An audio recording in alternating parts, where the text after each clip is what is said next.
Hello again, welcome back to my channel. Today I'll be doing a video response to Stripped Cover Lit's video on cultivating your personal library.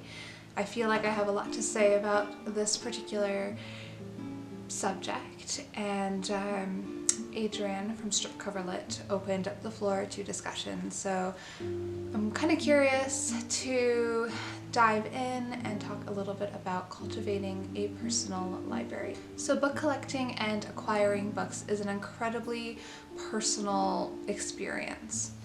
It is not something that everybody likes to do, and on top of that, not everyone is able to have a personal, or rather home, library.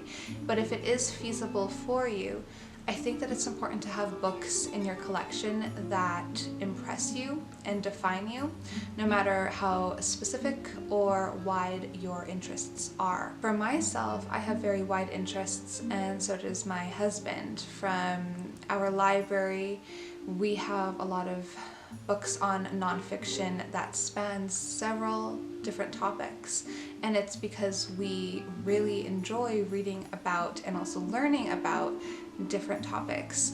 We don't really have one specific interest, especially myself. I'm kind of all over the place, a little bit insane. So I love to have a library that kind of shows that I love learning and that I really love to surround myself with knowledge, and that's exactly what I associate books with, is knowledge. When it comes down to fiction, I have, or rather we have, a lot of different types of fiction. We have a lot of classics and just general fiction, as well as horror, fantasy, sci-fi, mystery, bizarro, and everything in between. We have a library that spans over 2,600 books, and I'm constantly combing the books, going through my shelves probably once a month, getting rid of things that I have too many multiples of. Yes, too many multiples. There is such a thing as having too many multiples. I also donate the books that I am no longer in love with, books that I know that I'll never read, and books that I honestly wonder why I acquired in the first place, and then I normally remember why, and that's because they were so stinking cheap, and I just thought, oh, one day I'll get to it. And if I'm going to be honest and realistic, I know that I'm not going to get to all of the books in our library, and that's okay, you know? It's fine to not get through all of the books in your library, but it's also good to have a bit of control as well. Adrian made the point that when you're cultivating a library, it's probably important that you have some of the classic canon. So this might include Dickens or Dostoevsky. I think that it really does depend on you. What defines you? And I don't think that it's always necessary to have the canon. If you're not interested in classical literature, or rather classic literature, I should say, don't bore yourself, don't waste your money, don't spend needless amounts of money on classic lit if you're not interested. If you don't know that you're interested and you want to dive in, you could always go to the Gutenberg library. It is online, it's free, they're all of the books that no longer have copyright are on there. Go to your library, or you can purchase them for quite cheaply. So definitely, if you're interested, start with that, but I feel like you don't have to spend money if you don't know that you like the canon, so don't waste your time, don't waste your money. Go with the stuff that interests you. That being said, I don't really think that having classics that span many genres is necessarily a bad idea. I have classics in almost every genre. I have classics in sci-fi, in fantasy, as well as in horror, and of course just in regular lit. And I don't think it's a bad idea, but I also know that not everyone loves a classic. So like I said, you know, going for it cheaply, you know, trying it for free with the library or any sort of ebooks it's never a bad idea. And if you end up loving it, put it in your library. Or if money is no object, add it to your library. If you have lots of space, add it to your library. Why not? I'm not here to tell you what to do. like I said, for myself, I do comb through my personal library because I need to make sure that my collection is not only ever growing, but it's also carefully curated. I don't really want books that no longer represent me. Cultivating books for myself has been fairly easy as I've been immersed in books for a very long time. Most of my jobs have been in the book industry, starting off with working at a bookstore. I'd have a deep discount as well as a few other book perks such as ARCs, and that made it very, very easy to accumulate books and to begin a collection. Books were just so easy to get a hold of. We would have over 250,000 books in that entire store.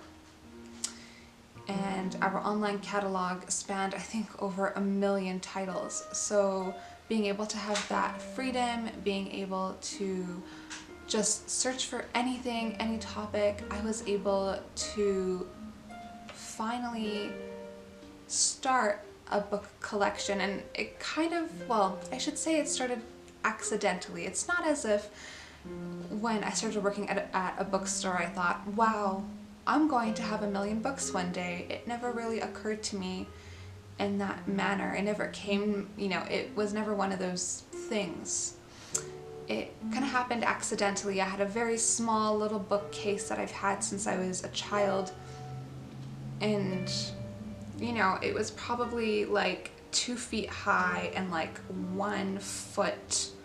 Yeah, and it was like just about like 1 foot across. So it was a very small, tiny little bookshelf, and I filled that up quite quickly. And then all of a sudden my dad was building me bookshelves and I was trying to find places to start putting books, and eventually it was just one of those things where like my family was quite happy to see me buy books and to have a hobby that didn't involve me doing anything dangerous. And I think that was something that my parents really appreciated, as silly as that might sound. They were really happy to either like build bookshelves or to buy me bookshelves. And before I moved out, I had like 4 or 5 like giant bookcases filled.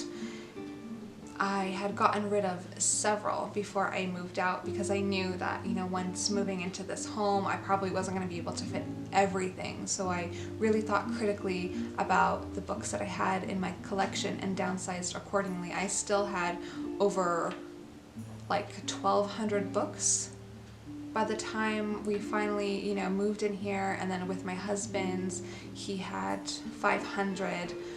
And we've been married and living together for almost 3 years, and now that's at 2,600. And it's definitely slowed down this year and last year.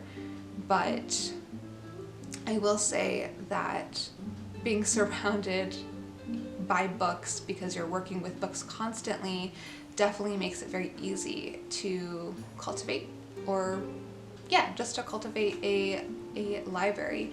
On top of that, I did volunteer at a used bookstore for about maybe like 9 months, maybe a year. It's a bit fuzzy, and a lot of those books were dirt cheap. We would open up boxes and it was like Christmas. The new books that you would find, they were aplenty. It was madness. Some of the rare books that I found, some of the books that were still wrapped in plastic, it was nuts. But with that kind of comes the gross and grubby. There were lots of boxes that we opened up that had spiders or like poop from, probably mice or something. Really gross shit. So there was a lot of really good things about it, a lot of really bad things about it. But yeah, volunteering at a secondhand bookshop definitely helped in the accumulation of books.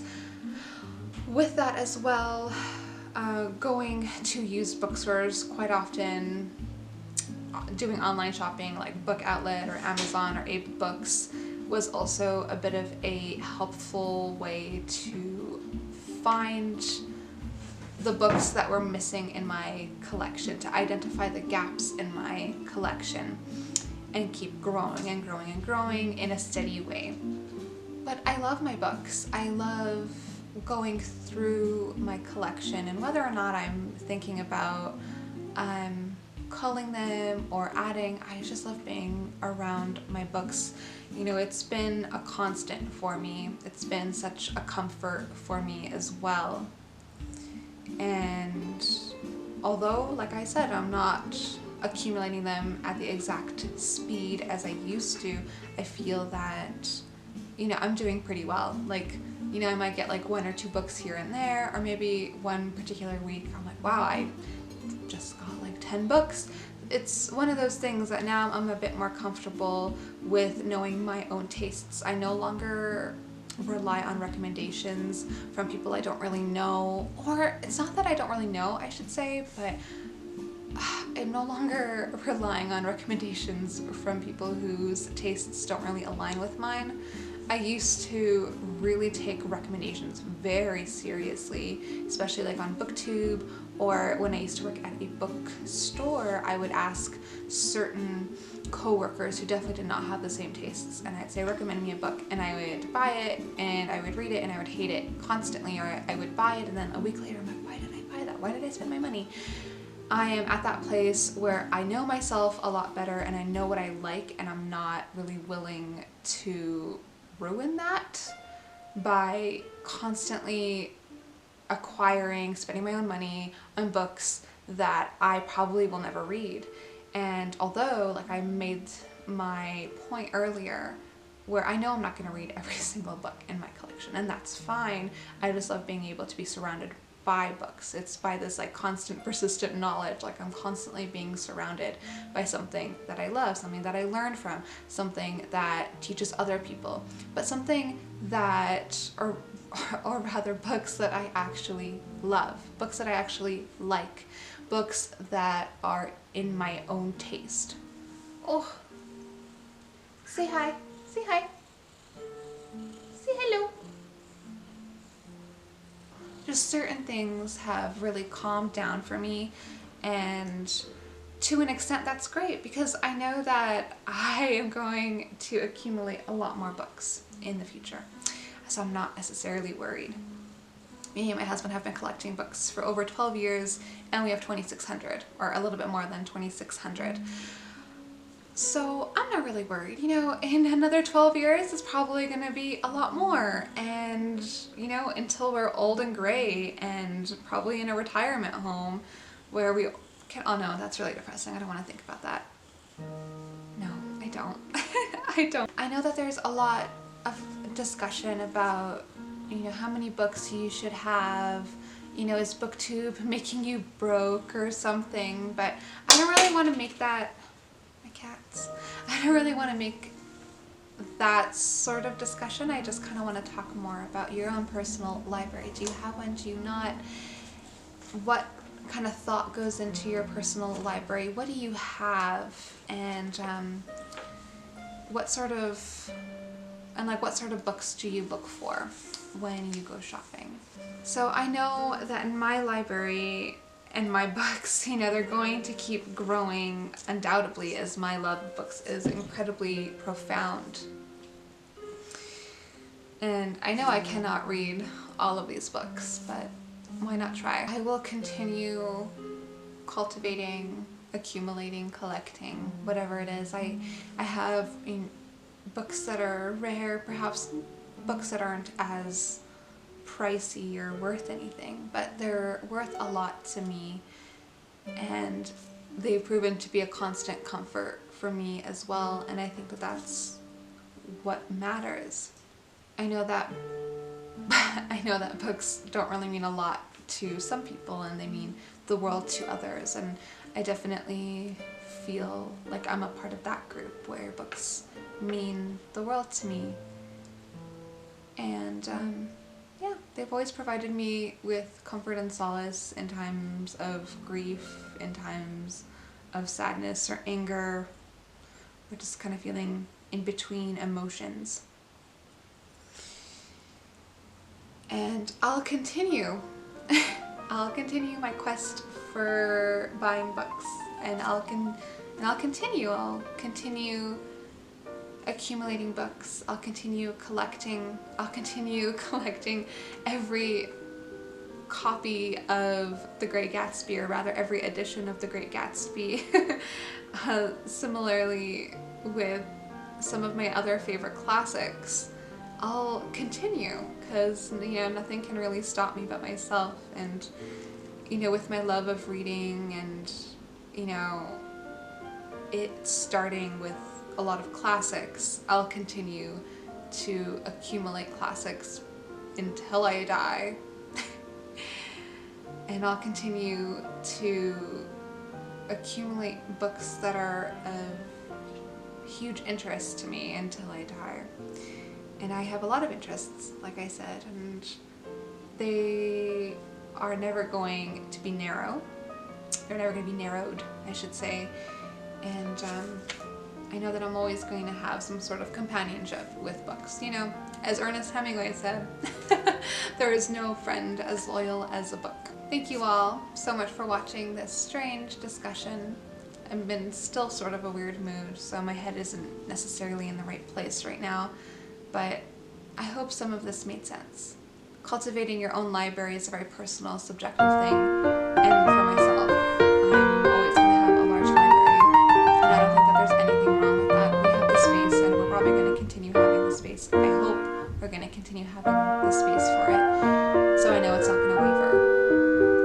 And I love having a large library. It's very warm, it's very cozy, it's very, I don't know, it's very old world in a way, and I love it, so why not continue? And also on top of that, it's not in the way of anything.